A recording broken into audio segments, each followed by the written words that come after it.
नमस्कार, आप देख रहे हैं स्पेशल रिपोर्ट और आपके साथ में विजेंद्र सोलंकी। देश में ईरान इजरायल युद्ध के बाद से गैस, पेट्रोल और डीजल के दाम बढ़ चुके हैं। वजह है युद्ध के कारण अंतर्राष्ट्रीय बाजार में दामों का बढ़ना और गैस तेल की किल्लत होना। लेकिन क्या भारत बढ़ते दामों को बढ़ने से रोक सकता था? आज ये सवाल उस वक्त खड़ा हुआ जब पेट्रोल डीजल के दाम भी बढ़ा दिए गए।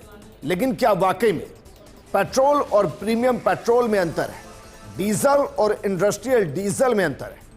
यह सवाल हम इसलिए पूछ रहे हैं क्योंकि पेट्रोल के दाम नहीं बढ़ाए गए, बल्कि प्रीमियम पेट्रोल के दाम ₹2.30 के आसपास बढ़ाए गए। ऐसे डीजल के दाम नहीं बढ़ाए गए, इंडस्ट्रियल डीजल के दाम ₹22 बढ़ाए गए। तो क्या इसका असर आम जनता पर पड़ेगा, आप पर पड़ेगा, हम पर पड़ेगा? सवाल यह भी है कि ये प्रीमियम पेट्रोल और इंडस्ट्रियल डीजल होता क्या है, इसको बढ़ाने से देश पर क्या असर होगा। साथ ही आपको बताएंगे कैसे मोदी ने इस आपदा के वक्त में भी जनता तक असर को कम से कम पड़ने दिया है। और गैस, पेट्रोल, डीजल का कल क्या था, आज क्या है और कल क्या होने वाला है, यह आपको बताने वाले हैं।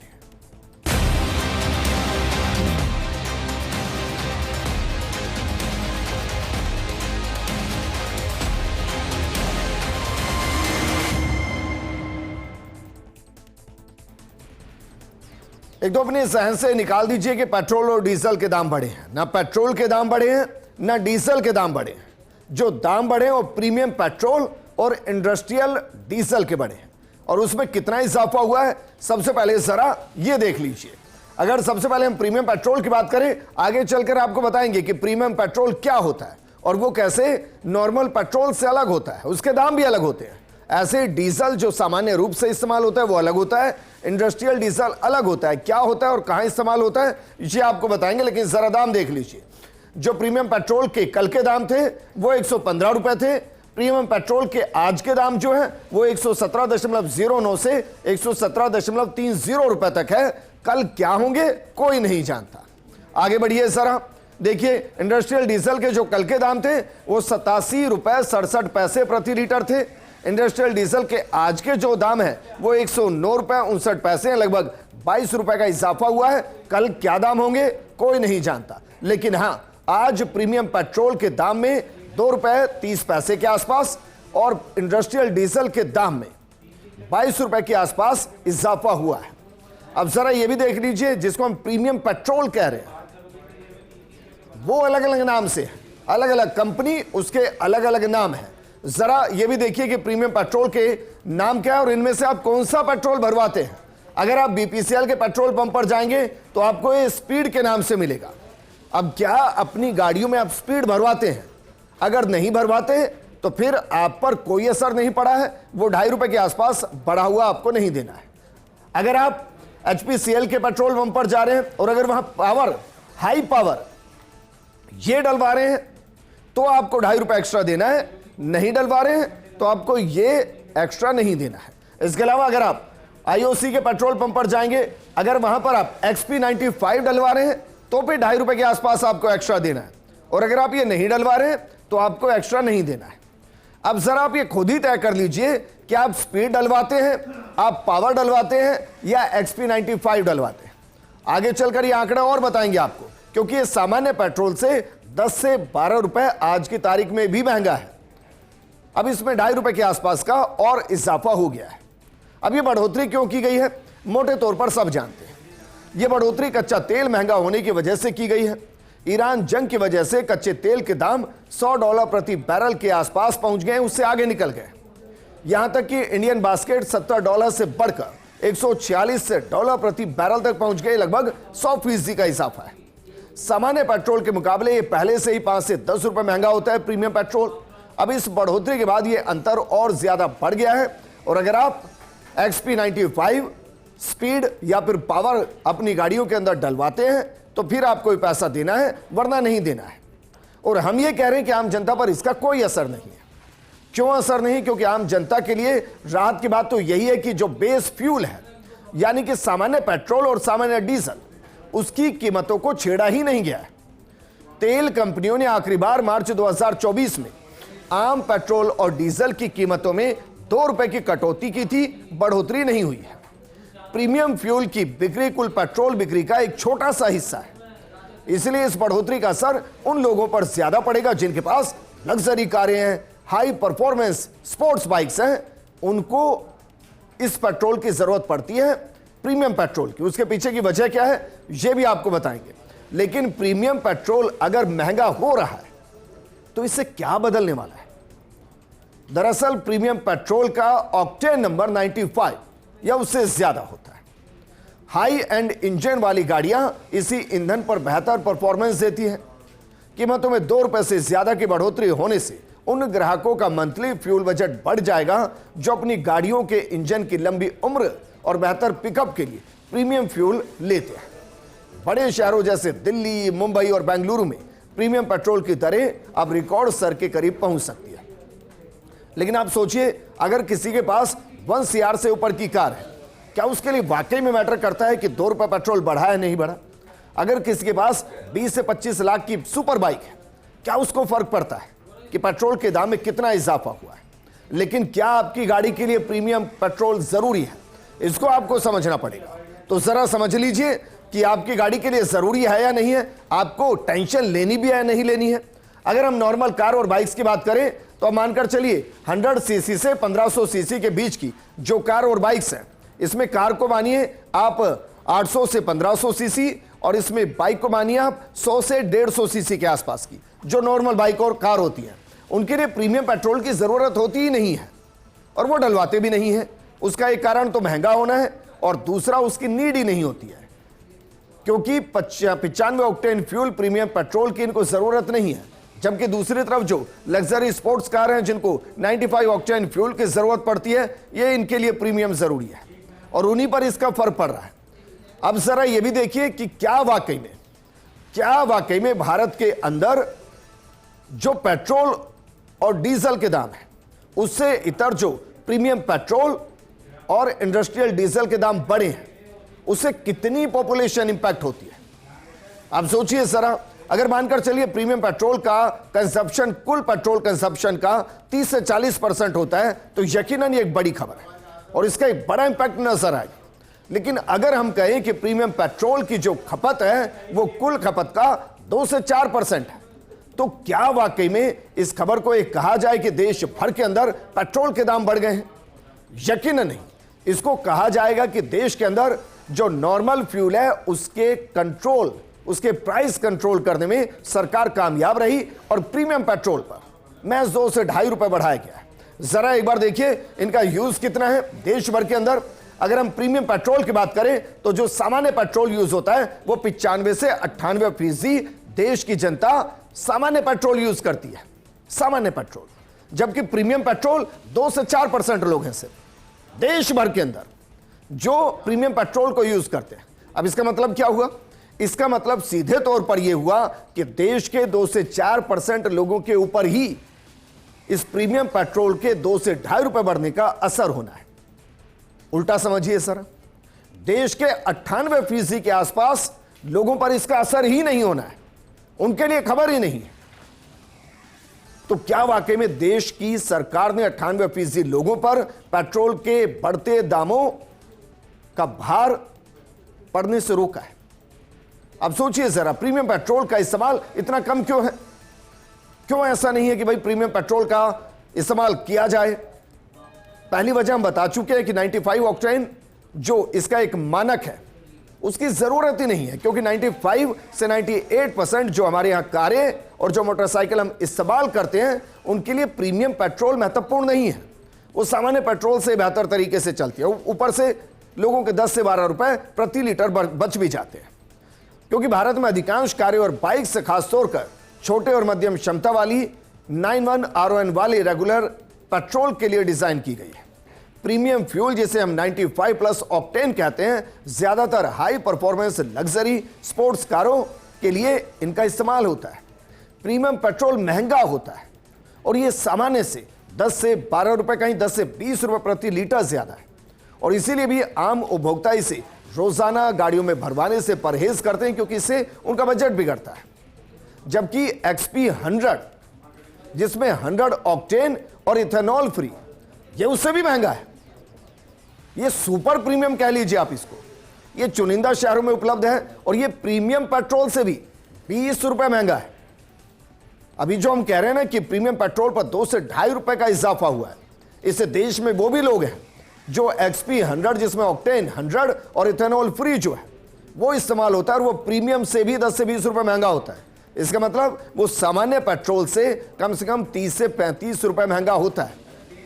और आप अंदाजा लगा सकते हैं उसको इस्तेमाल करने वाले लगभग 1 से 1.5% के आसपास कुल पॉपुलेशन का हिस्सा होंगे। हालांकि हम मान रहे हैं वो 1% से भी नीचे होंगे और अभी ये देश भर के अंदर मिल भी नहीं रहा है।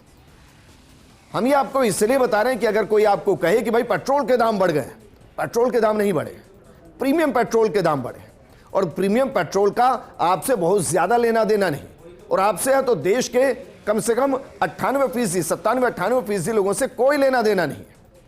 अब दूसरी खबर पर आते हैं।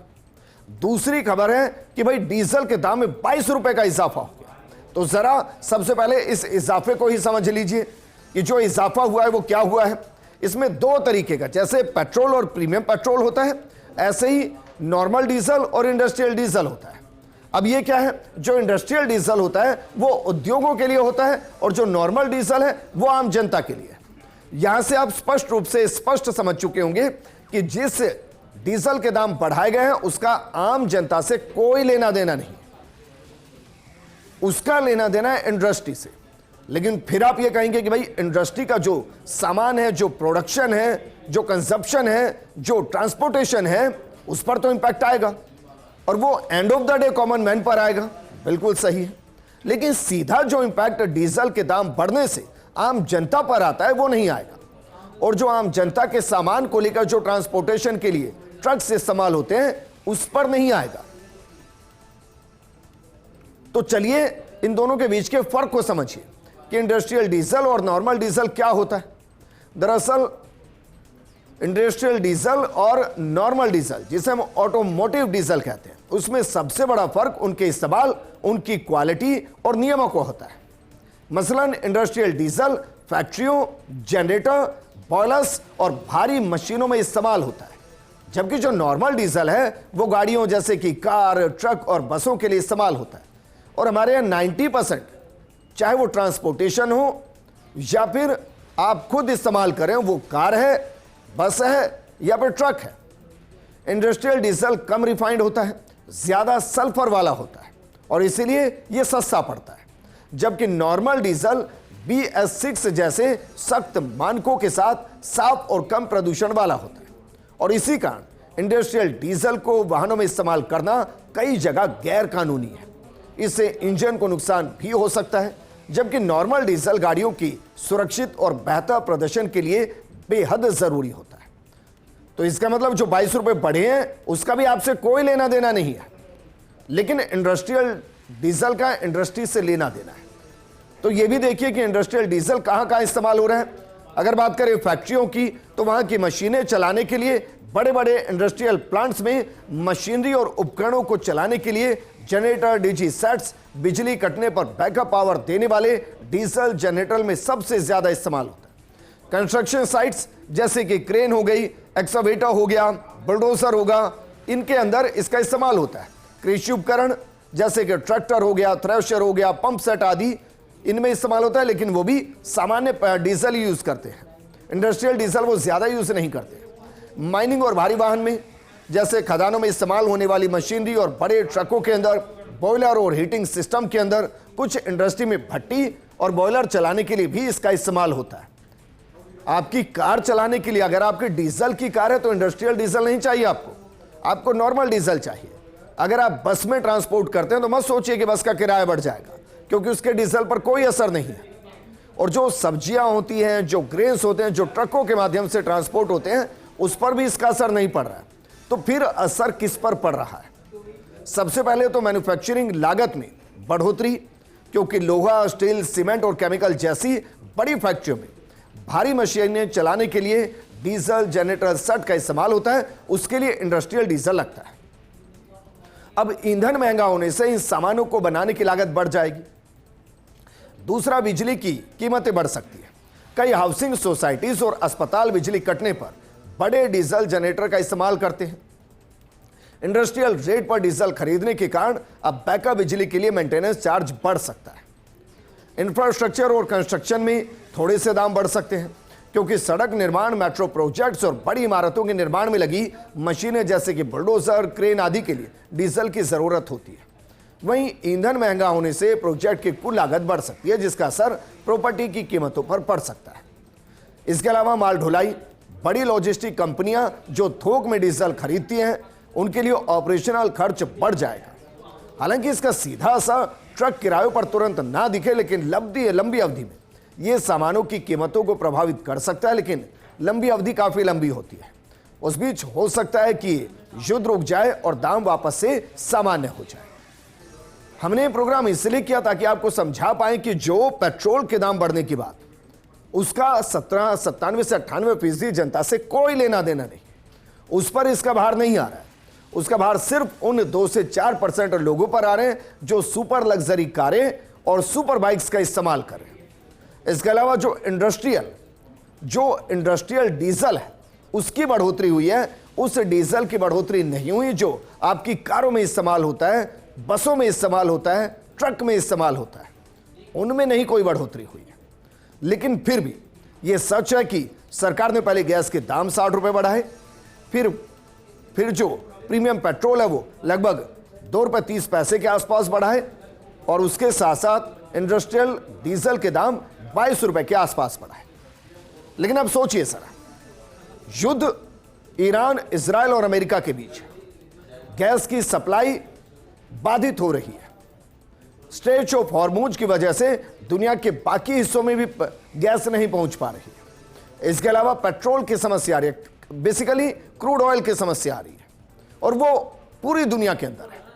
अब जरा इसको समझिए कि आपके यहां पेट्रोल के दाम स्थिर हैं, डीजल के दाम स्थिर हैं, लेकिन बाकी दुनिया के अंदर क्या वाकई में भारत का जैसा कंट्रोल है, जैसे भारत के अंदर मोदी सरकार ने महंगाई को कंट्रोल किया, क्या बाकी देशों में ऐसा है? जब आप भारत की बात करेंगे तो आपको वैश्विक पटल पर देखना पड़ेगा कि इस जंग का किस किस देश पर कितना इंपैक्ट हुआ, वहां कितनी महंगाई हुई है। तो जरा देखिए कि किस देश पर कितना असर हुआ है। सबसे ज्यादा असर जो पेट्रोल के दामों में हुआ है वो कंबोडिया के अंदर हुआ है, सबसे ज्यादा उछाल। और देखिए कंबोडिया के अंदर जो इंपैक्ट आया वो कितना आया है। कंबोडिया में 67.81% का इजाफा हुआ इस जंग के दौरान, 67.81% का। फ्यूल की दरें 1.11 से बढ़कर $1.32 के आसपास पहुंच गई है। इसके अलावा जरा देखिए वियतनाम में वर्तमान कीमत 1.13 प्रति लीटर है, करीब 95 रुपए के आसपास। इसमें जो वियतनाम के अंदर जो बढ़ोतरी हुई है 49.73% हुई है। इसके अलावा अब देखिए लाओस को देखिए, लाओस में जो बढ़ोतरी हुई है वो 32.94% हुई है। वर्तमान में फ्यूल की दर $1.78 है, जो लगभग 148 से 150 रुपए के आसपास है। इसके अलावा आगे देखिए नाइजीरिया को देखिए जरा, नाइजीरिया के अंदर कितनी बढ़ोतरी हुई है। नाइजीरिया के अंदर जो बढ़ोतरी हुई है वो 35% से ज्यादा हुई है इस युद्ध के दौरान ही, और यहां मौजूदा कीमत लगभग 66 से 67 रुपए के आसपास अगर हम माने तो उतना वहां पर पेट्रोल का दाम है। पाकिस्तान में लगभग 50% के आसपास इंक्रीज हुआ है। इसके अलावा अगर हम बात ऑस्ट्रेलिया की करें तो ऑस्ट्रेलिया में 31.8% के आसपास की बढ़ोतरी इसी दौरान हुई है। इस वॉर के दौरान ही यह बढ़ोतरी वहां पर हुई है। इसके अलावा कुछ और देशों का जिक्र करते हैं। देखिए जरा, अगर हम बात करें संयुक्त राज्य अमेरिका की, तो अमेरिका के अंदर भी 31.03% की पेट्रोल के दामों में बढ़ोतरी हुई है। आप सोचिए अमेरिका के अंदर भी पेट्रोल के दाम 31% से ज्यादा बढ़ गए हैं। भारत में अभी तक पेट्रोल के दाम नहीं बढ़े, भारत में अभी तक डीजल के दाम भी नहीं बढ़े। कनाडा को जरा देखिए, कनाडा के अंदर लगभग 14% के आसपास का इजाफा हुआ है, जबकि मालदीव के अंदर 18% से ज्यादा की बढ़ोतरी हो चुकी है। हमने आपको ये देश इसलिए दिखाए क्योंकि आप समझ पाए कि भारत आज भी अपने पेट्रोल और डीजल की दामों को जो का त्यों बनाकर रखा है।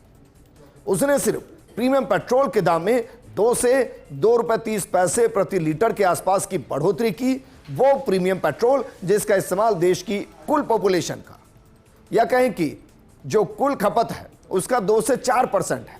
बिल्कुल इसी तरह भारत सरकार ने डीजल के दाम में कोई बढ़ोतरी नहीं की। उसने इंडस्ट्रियल डीजल के दाम में 22 रुपए की बढ़ोतरी की, जिसका आम जनता से सीधा लेना देना नहीं है। और इसके पीछे की वजह है कि अगर सीधा डीजल के दाम बढ़ाए जाते तो उससे महंगाई बढ़ती, अगर पेट्रोल के दाम बढ़ाए जाते तो आम आदमी पर मार पड़ती। और मोदी सरकार इस मुश्किल वक्त में आम आदमी पर और भार नहीं डालना चाहती। वो चाहती है कि इस युद्ध के संकट के वक्त में आम आदमी को राहत मिले और वैश्विक पटल पर जो इस वक्त आपदा है उसका कम से कम असर भारत पर पड़े। लेकिन अगर यह जंग लंबी खिंचती है तो आप मानकर चलिए जैसे वैश्विक पटल पर हो रहा है उसका कुछ असर भारत पर भी पड़ता हुआ नजर आ सकता है, और उसके लिए हम सबको तैयार रहना होगा। इस प्रोग्राम में फिलहाल इतना ही। आप बने रहिए फर्स्ट इंडिया न्यूज के साथ, क्योंकि खबरों का सिलसिला लगातार जारी है। नमस्कार।